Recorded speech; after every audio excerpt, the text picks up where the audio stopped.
নমস্কার বন্ধুরা, তোমরা সবাই কেমন আছো? আশা করছি ভালোই আছো। আমিও খুব ভালো আছি।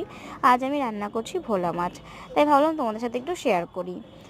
ফার্স্টেই আমি মাছগুলোকে ভালো করে কেটে বেছে ধুয়ে নিয়ে আমি নুন হলুদ মাখিয়ে কড়াতে তেল গরম করতে দিয়ে মাছগুলোকে ভালো করে ভেজে নেব। মাছগুলো ভাজতে ভাজতেই চলো একটুখানি একটা মশলা রেডি করে নিই। ফার্স্টেই আমি দুটো কাঁচা লঙ্কা দিয়ে সর্ষে আর একটু পোস্ত দিয়ে আমি ওটাকে পেস্ট করে নিয়েছিলাম। ওর মধ্যে নুন হলুদ আমি দিয়ে দিলাম, একটু লঙ্কার গুঁড়ো দিয়ে আমি ওই মাছগুলো ভাজা হয়ে গেলে কড়াতে আমি কালো জিরে ফোড়ন দিই, একটু সামান্য পেঁয়াজ কুচি দিয়ে আমি একটু পেঁয়াজটা ভেজে নেব, লাল লাল করে ভেজে নেব।